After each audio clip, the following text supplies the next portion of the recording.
ഏറ്റുമാനൂരിലാണ് എത്തിയിരിക്കുന്നത്. ഏറ്റുമാനൂരിലെ മഹാദേവനെ കാണാൻ മുമ്പേ വന്നിട്ടുണ്ട്. ഇത് രണ്ടാമത്തെ പ്രാവശ്യമാണ് വരുന്നത്. വളരെയധികം സന്തോഷവും അതിനേക്കാൾ അപ്പുറത്ത് വളരെ പോസിറ്റീവായിട്ടുള്ള എനർജി ഈ അമ്പലത്തിൽ നിന്നിൻ്റെ അകത്ത് നിന്ന് കിട്ടിയിട്ടുണ്ട്.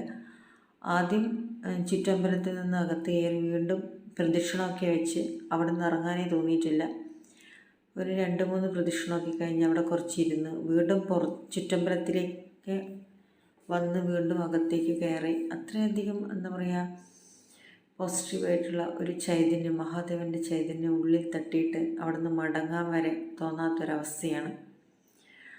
അപ്പോൾ നമ്മളെ കൂട്ടത്തിലുള്ളവരൊക്കെ പറഞ്ഞത് മുമ്പേ ഇവിടുന്ന് വിഗ്രഹം കാണാതായതും അത് ബാബുരാജ് സർ പല ക്ലാസ്സിലും ഇവിടുത്തെ വിഗ്രഹം സ്റ്റീഫൻ കൊണ്ടുപോയതും എങ്ങനെ കിട്ടിയെന്നൊക്കെ കഥ എനിക്കറിയാവുന്നത് ഞാനും പറഞ്ഞു. അപ്പോൾ ഇതാണ് അതിൽ കൊടിമരമൊക്കെ. ഈ സമയത്ത് സന്തോഷേട്ടൻ എന്നെ വിളിച്ചിട്ടുണ്ടായിരുന്നു. ഏറ്റുമാനൂരിലാണ് സന്തോഷേട്ടൻ വീട്ടിൽ വരണം എന്ന് പറഞ്ഞിട്ട്, പക്ഷെ പോകാൻ പറ്റിയില്ല. പ്രധാന കാരണം എന്താണെന്ന് വെച്ചാൽ അതുവഴിയാണ് നമ്മൾ ഈ ക്ഷേത്രത്തിലേക്ക് വന്നത്. ഇതിനടുത്ത് തന്നെയാണ് സന്തോഷേട്ടൻ്റെ വീടും.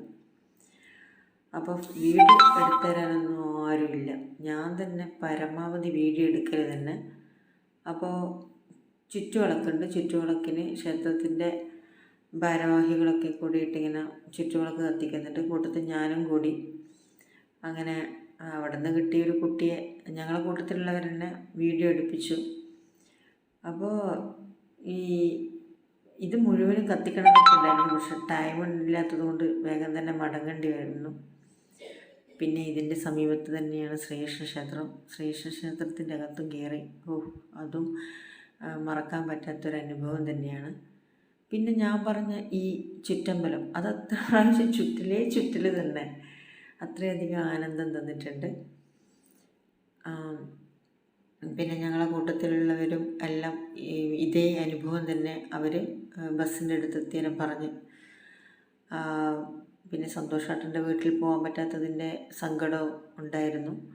2 പ്രാവശ്യമായി ഇവിടെ വരുന്നു. ഇനിയും വരണം എന്നുള്ള ആഗ്രഹം ഉള്ളിലുണ്ട്. ഇനിയും വരും. കാരണം മഹാദേവൻ്റെ ചൈതന്യം, ഞാൻ കത്തിച്ച വിളക്കുകളാണ് ഇപ്പം ഇങ്ങനെ കാണുന്നത്.